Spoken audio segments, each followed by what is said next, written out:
Today we'll be talking about linear regression, and here are our objectives. If you remember back in our correlation video, we talked about the correlation coefficient, or the coefficient of correlation as it's sometimes called. It has many names: the Pearson's product moment correlation and Pearson's R. But the correlation coefficient is the measure of strength and direction of the relationship between two variables. And we have on the screen some of the characteristics of the correlation coefficient. So all we get from the correlation coefficient is the strength of the relationship, or the magnitude of the relationship, which can range from -1 to +1, which the negative and the positive are just the direction of the relationship. So you could have a negative 0.7 correlation and a positive 0.3 correlation, and the stronger of the two is actually the negative 0.7 correlation. And if you have a zero correlation, that indicates that you have no relationship between the two. We've evaluated the direction, the strength, and then once we're done with evaluating the direction and the strength, we calculate out the significance of this correlation coefficient, the statistical significance of the correlation. And then once we determine that the relationship is significantly different from zero, we move to linear regression. And what is regression? It is a way of predicting one value in simple linear regression, a way of predicting the value of one variable from another. And it is a hypothetical model. It is a model that we use of the relationship between the two variables. It's linear, and because it's linear, you describe the linear relationship with a straight line. We use the variable, the independent variable, sometimes called the predictor variable, as a means to estimate the dependent variable, which is our y variable or our outcome variable. Both of the variables need to be at least the interval level scale, and we use the least squares method of determining the regression equation. With the equation, we'll be able to estimate the variable y, the dependent variable, based on a selected value of the x variable, or the independent variable, and that's called the regression analysis. Using the least squares method, we'll look at that. What we're doing is it's a mathematical procedure that uses data to position a line with the objective of minimizing the sum of the squares of the vertical distances between the actual y values and the predicted values of y. And although it's not a completely accurate statement, if it helps you to understand the regression line that we're fitting to the data, or that we're creating, think of it as almost as if it's an average of all of the plots or the data observations that we have in our data set. You can look at the different charts that we have here. The dots are the actual values of y, and the asterisks are the predicted values of y for a given value of x. The regression line in chart 1, we calculated out using the least squares method. So we can look at these. Each of these charts have the same exact data points. They're in the same exact location. The lines are just created in different means. But the first one was created using the ordinary least squares approach to fitting the line. And if we calculate the deviations between the predicted y and the actual y, we would find that in the first observation we have a deviation of 2, we square that, and that's 4. We have the deviation of 4, we square that, that's 16, and we have a deviation of 2, and we square that, and we get a total deviation, or sum of the squared deviations for chart 1 is 24, 4 plus 16 plus 4. If we look at the chart 2, we're not going to do the individual calculations, but the sum of the squared deviations for chart 2 is 44, and the sum of the squared deviations for chart 3 is 132. So both charts 2 and 3 have sums of squared deviations that are greater than for chart 1, showing that chart 1 has the best fitting regression line. Our general form for the linear regression model is y sub I equals b sub 0 plus b sub 1 x sub I plus the error sub I, where y, sometimes referred to as y hat, it sometimes also referred to as y apostrophe, is the estimated value of the y variable for a selected variable or value of x. B sub 0 is the y-intercept. It's the estimated value of y when x equals 0. Another way you could put this is b sub 0 is the estimated value of y where the regression line crosses the x-axis when x is 0. You may recognize this as a form similar to just calculating a straight line from grade school when we had y equals mx plus b. Well, it is related, but in statistics we have the data set where not all of the data observations fall on the line. B sub 1 is the slope of the line, or the average change in y for each change of 1 unit, and that could be an increase or a decrease in the independent variable x. And x is any value of the independent variable that we select. E sub I is the model error. Since one of the assumptions of the linear regression model is that the error or the residuals are normally distributed within a mean of 0, and therefore our expected value of the error is 0, we won't include the error in the model we're fitting because it's considered to be 0. And the purpose of the regression analysis is to calculate the values of beta sub 0, the slope of the line, and beta sub 1 to develop a linear equation that best fits the data. That's what we pointed out in the previous slide. Once we have this line, we can then make predictions or estimations based off of this fitted line that we have. Let's take a look at a couple of examples for the different beta sub 0, the y-intercept, and for beta sub 1, the slope of the regression line. If you remember that the beta sub 0 on the left, you have examples of the same intercepts, beta sub 0, which is the value of y when x equals 0, and different slopes, sometimes referred to as gradients. On the right, you have the same slopes, same gradients, but different y-intercepts, the value of y when x is equal to 0. So let's take a look at the formulas for calculating the beta sub 0 and the beta sub 1.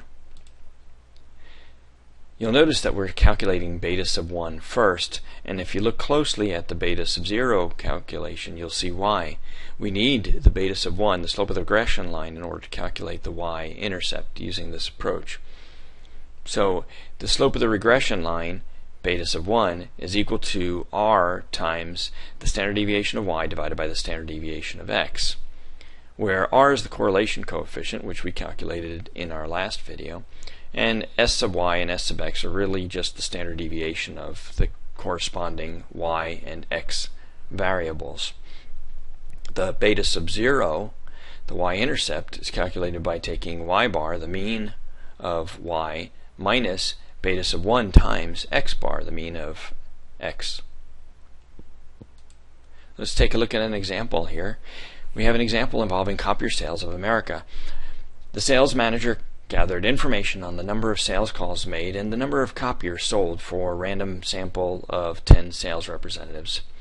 Used the least squares method to determine a linear equation to express the relationship between the two variables. So we talked about creating that formula, the equation, in our previous slides, the general linear regression model. And then what we're going to do after we do that is we're going to use that formula to calculate what is the expected number of copiers sold by a representative, or an estimated number of copiers sold by a representative who made 20 sales calls. And I've added in the calculation for the s sub y and the s sub x, the y bar and the x bar, to make it a little bit simpler. We've done those in previous videos. First thing we want to do is find the slope of the least squares regression line, the value of b sub 1. We determined the value of the R, the correlation coefficient in the previous video with the correlation video, and we used this for our correlation exercise a while ago, and that was R is equal to 0.759 or 0.759. We have the other values that we need, S sub y, or the standard deviation of y, and the standard deviation of x. We can just plug those all into the formula, calculate out our numbers, and we get a value of 1.1842. So the beta sub 1 value of 1.1842 indicates that for each additional sales call made, the salesperson can expect to increase the number of copiers sold by 1.1842. Likewise, it indicates that for each fewer sales calls made, the salesperson can expect to decrease the number of copiers sold by 1.1842. Now we can use the slope of the line that we just calculated, the beta sub 1 equals 1.1842, in step 2. We use that value of the slope to calculate the y-intercept, the beta sub 0. So we do our y bar, the mean of our y, minus beta sub 1 times the x bar. We fill in our values, calculate out our math, and we get 18.9476. And the beta sub 0 value of 18.9476 is the point where the equation crosses the y-axis. A literal translation is that if no sales calls are made, x is equal to 0, we expect 18.9476 copiers will be sold. However, our sales calls that we have in our data set range from 10 to 40, so estimates should be limited to that range. So now that we've got our beta sub 1 and beta sub 0, remember our equation is y sub I equals beta sub 0 plus beta sub 1 times x sub I. We can calculate our regression equation now, which is equal to y equals 18.9476 plus 1.1842 times x sub I. And if we wrote the equation in words, what we would be saying is that the number of copiers sold, our outcome variable, y sub I, is equal to 18.9476 plus 1.1842 times the number of calls that the salespeople make. So we are interested in the expected number of copiers sold by a representative who made 20 calls. So we can replace the x sub I with 20 and calculate out the value. And that's what we've done in the third equation right here. And we get, once we've done all of the math, we get y is equal to 42.6316. So if the salesperson makes 20 calls, we expect that he or she will sell about 42 copiers. Now we also want to go back through and test the significance of the slope. We test the hypothesis that the slope of the regression line is different from 0. And our null hypothesis, remember, the null hypothesis is what we are assuming when we assume nothing is going on. So beta sub 0, beta is the indication of the parameter, or the population parameter of the slope of the line, and we're saying that when we assume nothing is going on, that the slope of the linear model is 0. And what we expect to get if there is something going on is that the beta sub 0 is not 0. In other words, the slope of the linear model is not equal to 0. Why do we do this hypothesis test? Well, if we can show that the slope of the line in the population is different from 0, then we can conclude that using the regression equation adds to our ability to predict the dependent variable based on the independent variable. If we cannot determine or demonstrate that the slope of the line in the population is different from 0, then we can conclude that there really is no merit to using the independent variable as a predictor. To put it another way, if we cannot show that the slope of the line, the regression line, is different from 0, we might as well just use the mean of the dependent variable as a predictor rather than using the regression equation. So once we've created our null hypothesis and our alternate hypothesis, we choose our level of significance, the amount of risk of a type 1 error that we're willing to accept, and we reject the null, or we develop our decision criteria. We reject the null hypothesis if the t-critical value is greater, or excuse me, the t-test value is greater than our t-critical value, or the t-test value is less than our negative t-critical value. It's a two-tailed test, so we have two critical regions. If you use Megastat or Excel to calculate out your t-critical value, you'll find that it's 2.306, so we have a negative 2.306 as our critical value and a positive 2.306 as our critical value. If you use the appendix of the Andy Field book that we're using, it's going to be 2.31 and negative 2.3 using the appendix A2. So if the null hypothesis is true, that means that the slope of the population is 0 and there's no relationship between the number of calls made and the number of copiers sold. If the null hypothesis is rejected, that indicates that the slope of the regression line is not equal to 0, and because of that, knowing the value of the independent variable, the number of sales calls, allows us to make a better estimate of the dependent variable, the number of copiers sold. After we get our t-critical values from Megastat or Excel or from the back of the book, we have to calculate our test statistic. We use this formula to calculate our test statistic, which is the t equals beta sub 1 minus 0, and we divide that by the standard error of the beta sub 1, the standard error of the slope estimate. Why do we subtract from 0? Well, when we are making our null hypothesis, we are making our null hypothesis statement that beta sub 0 is equal to 0, so we're subtracting out that 0 from the null hypothesis there. We calculate the values, or we place the values in our formula, and we calculate our test statistic, and we come up with 3.297. We have 2 degrees of freedom. Beta sub 1 is the estimated slope of the regression line. SE sub beta sub 1 is the standard error of the slope estimate, and we find that with Excel, SPSS. We'll also see it on the next slide. So our t-statistic is 3.297, which is in the rejection region in the positive side of our distribution. So we reject the assumption that nothing's going on. We reject the assumption that the population slope is equal to 0.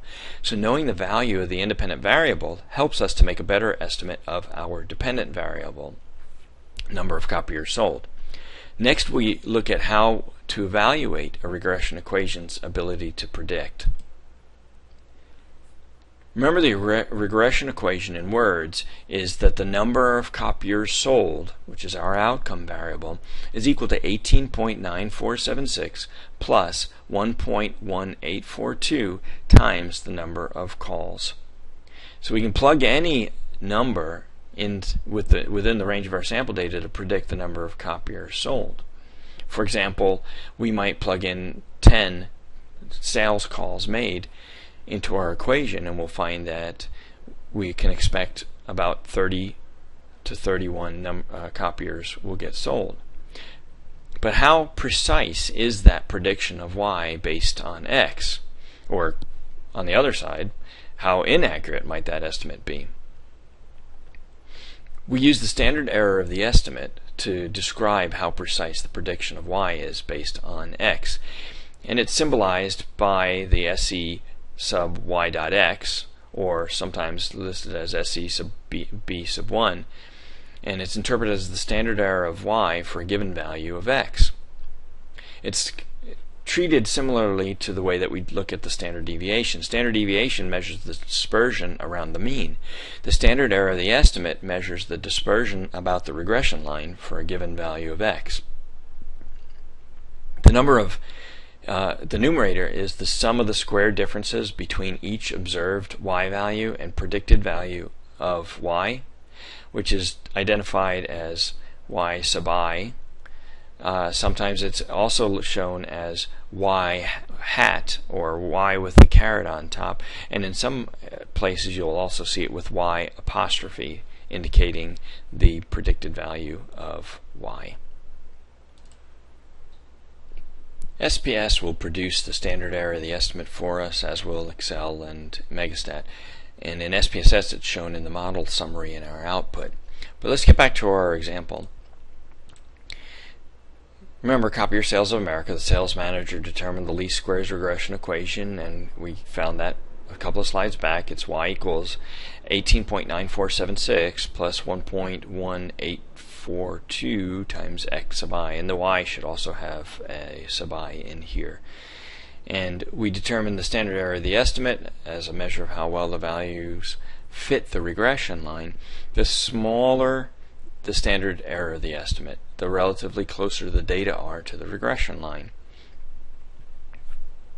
The larger the standard error of the estimate is, the relatively more widely scattered the data are around the regression line, and the less precise the estimate of the Y sub I the regression equation will produce. Another more interpretable measure of the regression equation's ability to predict is called the coefficient of determination, or R squared. So the coefficient of determination, R squared, is the proportion of the total variation in the dependent variable Y that's shared, also frequently stated as explained or accounted for, by the variation in the independent variable X. It's the square of the coefficient correlation. So you might hear someone say that the percent of the variation in the dependent Y is accounted for by the variation in the independent variable X. Just be cautious that although we use the terms frequently, frequently will use the terms explained or accounted for in our explanation of the coefficient of determination, it does not give us causality. Regression does not provide causality for us. So the coefficient of determination, R squared, is easy to compute. We just square the correlation coefficient. The coefficient of determination ranges from 0 to 1, and 1 would indicate that all of the variance is shared between the two variables. Once again, let's go back to our Copier sales example. Our correlation coefficient was R equals 0.759. If we square the 0.759, we'll get a value of 0.576, which is our coefficient of determination. So the coefficient of determination, R squared, is 0.576, and it is a proportion, or a percent. So we can say that 57.6% of the variation in the number of copiers sold is shared, or accounted for, or explained by the variation in the number of sales calls. Let's go ahead and compute some of the estimates of the Y, known as Y sub I. And if we look at using the regression equation, we can substitute in those values of X for each of the values that we have to estimate what our sales outcomes will be for each of our salespeople. Suppose we wanted to know to estimate the number of copiers that will be sold by a salesperson who makes 20 calls or 30 calls. We call that a point estimate of Y, and it's symbolized by Y sub I. Some books again use the Y apostrophe or Y hat. To calculate the point estimate of Y, we substitute a given value of X into the linear regression equation. So if Tom Keller were to make 20 sales calls, his estimated sales will be 42.6 copiers, and we gained that information by substituting in the 20 into the equation. And for the sake of the equation, I went ahead and replaced the Y sub I to indicate that it is in fact Tom Keller who we're looking at. Let's look at another example. Here we're going to look at Jeff Hall. If he was to make 40 calls, he's expected to sell about 66 copiers. So the point estimate for Y is 66 copiers. And that value we computed by substituting the value of X with 40 the number of sales calls that we're wanting to estimate Jeff Hall's output from. So often, however, the point estimate's not really sufficient as an estimate for Y. What we can do instead is we can use prediction intervals estimates instead, and we'll get to that computation later. For now, let's go ahead and plot our estimates that we have. So if you'll see, Jeff Hall is x equals 40, y is equal to 66.3156, and that estimate falls right on our prediction line, or our fitted line, our regression line that we created. And Tom Keller made 20, if we were estimating if Tom Keller made 20 sales calls, what his expected outcome would be, or the y hat, or the y sub I, is 42 copiers. So this leads us to where we want to look at the assumptions that underlie the linear regression, and eventually we'll discuss the confidence intervals as well. So for each value of x, there's a group of y values, and these y values, they're normally distributed, and the mean of each of these y values falls right on the regression line, the regression equation. The standard deviations of these normal distributions are each equal, so they are the same across each of the different y distributions. But the y values are statistically independent. That means that in the selection of a sample, the y values chosen for a particular x value do not depend on the y values of any other x values.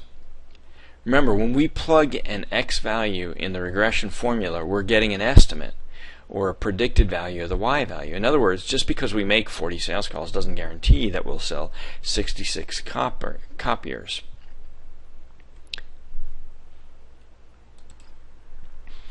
If you remember back, using the empirical rule, the values that follow a normal distribution, the mean plus and minus one standard deviation will encompass about 68% of the observations. Two standard deviations encompasses about 95% of the observations, and three standard deviations captures almost all of the observations, about 99.7% of the observations. The same relationship exists between the predicted values of y sub I and the standard error of the estimate s sub y dot x, and we can use that to create confidence intervals.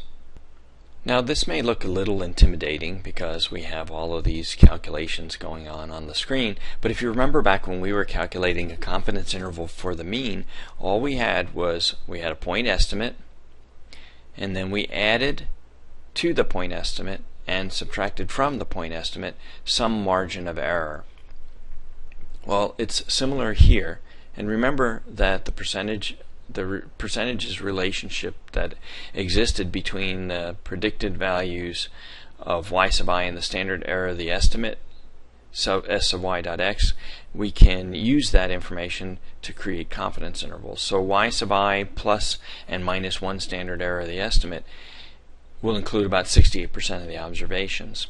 Y sub I plus and minus 2 times two times will include the middle 95% of the observations, and y sub I plus and minus 3 times the standard error of the estimate will include virtually all of the observations, about 99% of the observations. Recall on the last slide that for any independent value, or any value of the independent variable x, the dependent variable y is a random variable that's normally distributed with a mean y sub I. You can see that right on our slide here. Each distribution of y has a standard deviation equal to the regression analysis standard error of the estimate. So we can create a confidence interval of the mean of y given x when we use the regression equation to predict the mean value of y for a given value of x. For example, we could use a confidence interval to estimate the mean salary of all executives in the healthcare industry based on their years of experience. The second interval estimate is called a prediction interval, and we use this when we use the regression equation to predict an individual y. In other words, n is equal to 1 for a given value of x. And for example, we might want to estimate the salary of a particular executive in the healthcare who has 20 years of experience. Let's go ahead and use our favorite Copier Sales of America company to calculate a confidence interval. Using the Copier Sales of America illustration, we're going to determine a 95% confidence interval for all sales representatives who make 25 calls. So the confidence interval formula, I just copied that over from the previous slide, and the listing of each of the values. And we have our data set from our Copier Sales of America, and we have some of the calculations done: x minus x bar and x minus x bar squared. So our formula is y sub I plus and minus t times the standard error of the estimate times the square root of 1 over n plus the x deviations squared over the sum of the x deviations squared. So the difference here is what we're looking at on the numerator is the specific x value minus the x bar squared, and in the denominator we're taking all of the x minus x bars squared and summing them up. The first step is to calculate the y sub I, the predicted value for our selected value of x. So we take our formula, we plug 25 into the regression equation for the value of x, and we get 48.5526. Next, we find the value of t with n minus 2 degrees of freedom and a 95% level of confidence.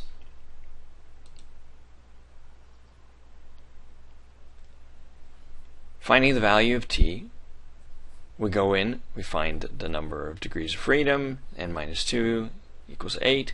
We set the confidence level at 95%, and if we look at the back of our book, it comes out to 2.31. Or if we use Excel Megastat, it'll come out to 2.306. Now we can move on to calculate out the x minus x bar values. So we fill all of these values in. Once we've calculated out each of the values, we can fill all those values into our formula. Remember, our y sub I comes from plugging the 25 calls into the x value for our regression equation. The t value is based on a 95% confidence level and n minus 2 degrees of freedom. The standard error of the estimate, the s sub y dot x, is the measure of the dispersion of the observed values around the line of regression for a given value of x. For the numerator inside the square root, we use the x value of 25 calls and subtract the mean of the observations from it. Then we square all of it. The denominator is the sum of all the squared deviations between x and x bar. So the 95% confidence interval for the average sales of all sales representatives who make 25 calls is from 40.9170 up to 56.1882 copiers. So with the 95% confidence interval for the average sales of all sales representatives, we expect them to make between 40 and 56 copier sales when they make 25 sales calls. Next, we'll take a look at the second interval estimate, the prediction interval. We use this when we use the regression equation to predict an individual y value. In other words, n is equal to 1 for a given value of x. Once again, we go back to our Copier Sales of America illustration, and this time, though, we want to determine a 95% prediction interval for Sheila Baker, a West Coast sales representative who made 25 calls. We use the formula that we had from the previous slide, the prediction interval for y given x, and that is y sub I plus and minus t times the standard error of the estimate times the square root of 1 plus 1 divided by n plus x minus x bar squared. Remember that this x we're talking about here is the specific x of the 25 sales calls, and then in the denominator we're summing up all of the x minus x bars and squaring those. So the first step, same as before, is that we're going to compute the point estimate of y. we can use a lot of the information that we found for the confidence interval to fill in some of the values of the prediction interval formula. Remember, our y sub I comes from plugging the 25 calls into the value of the x value of our regression equation, and we came up with 48.5526. The t-value is based on a 95% confidence level and n-2 degrees of freedom, and we got 2.306. The standard error, the estimate, is the measure of the dispersion of the observed values around the regression line for a given value of x. And we calculated that to be 9.901. And then we just fill in the blanks or the formula values underneath the square root symbol. We know our n is 10. We are looking specifically for the x is equal to 25, so we have 25 minus 22, our mean for the x, and we square that, and then we take our sum of x minus x bar squared, which is 760. Once we calculate all of that out, we have our point estimate plus 24.0746 for our upper limit, and our point estimate minus 24.0746 as our lower limit. So what we are saying here is that if Sheila Baker makes 25 sales calls, we predict or we expect that the number of copiers she will sell will be between about 24 and 73 copiers. Now let's look at the steps to run regression in SPSS. First thing we want to do is create a scatter plot, and we can create that scatter plot using the chart builder format or using the legacy dialog boxes in SPSS. And I added in the fitted line after I created the scatter plot in this example. Next step is we calculate the regression. We run the regression. We go to Analyze, Regression, Linear. And for the simple linear regression, we put the x variable in the independence block, and the dependent block is our outcome variable. In our output, each of the blocks have substantial information in them, and we'll go over a little bit of this. SPSS allows you to specify multiple models in a single regression command, so this is telling us what number of the model is being reported. The r is the square root of r squared. It's the correlation between the observed and the predicted values of the dependent variable. R square is the proportion of the variance in the dependent variable, number of copiers sold, which can be explained by the independent variable, number of calls made. And the adjusted r square, that's an adjustment of the r square that penalizes the addition of extraneous predictors, and that will be something that comes into play a lot more when we deal with multiple regression. The standard error, the estimates, also referred to as the root mean squared error. It's the standard deviation of the error term and the square root of the mean square for the residuals in the ANOVA table that we'll look at in just a second. You'll notice that the standard error of the estimate 9.9000 or 0082 is the same value as we had in our standard error of the estimate for our prediction interval and our confidence interval.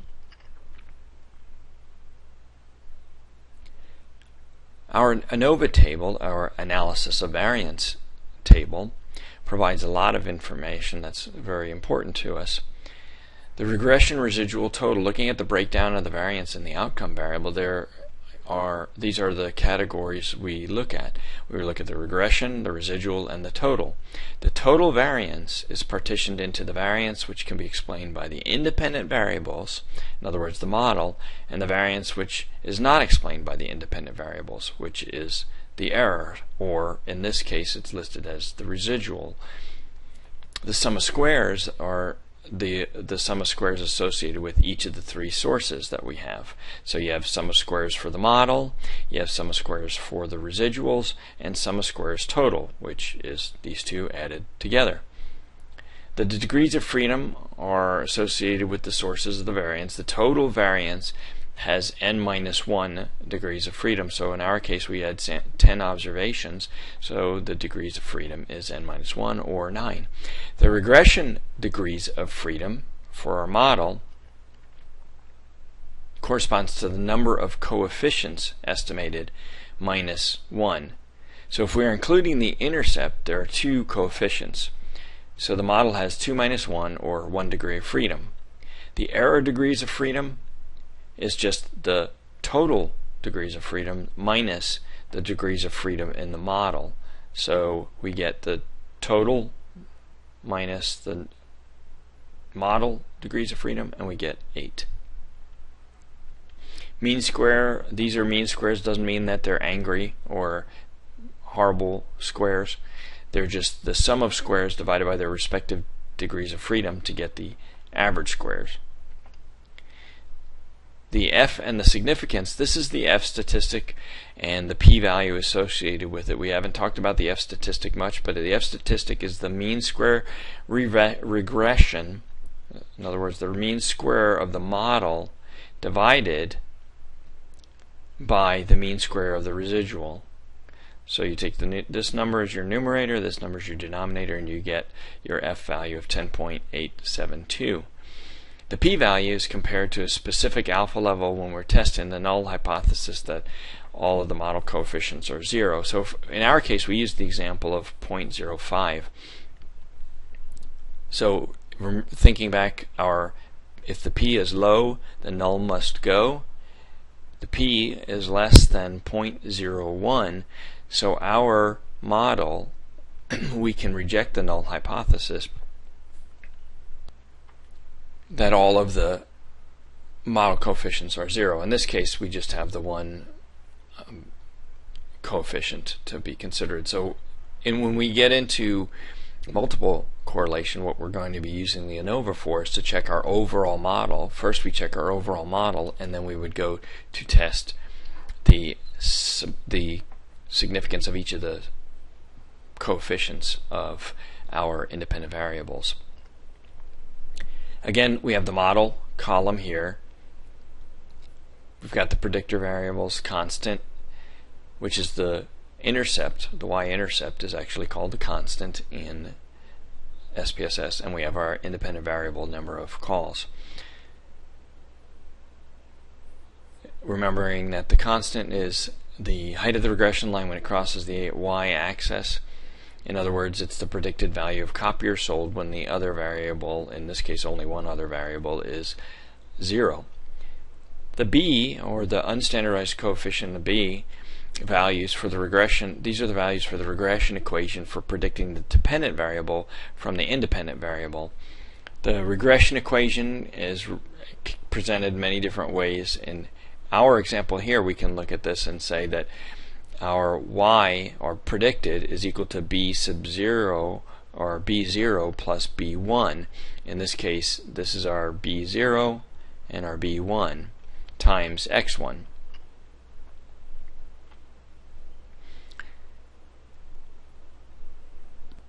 This column provides both of the values for us, and if we look at the number of calls is 1.184.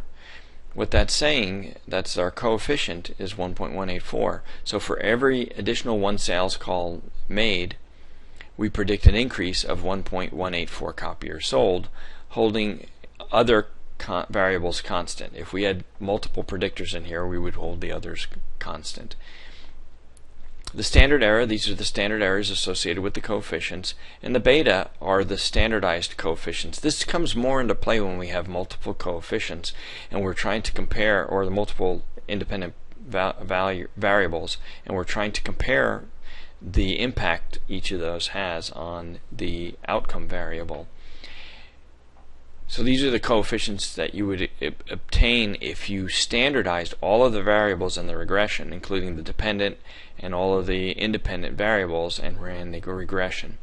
By standardizing the variables before running the regression, you've put all of the variables on the same scale, so you can compare the magnitude of the coefficients to see which one has more of an effect.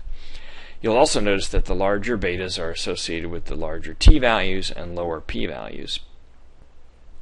The t and significance columns are these are the t statistics and their associated two-tailed p-values used in testing whether a given coefficient is significantly different from 0.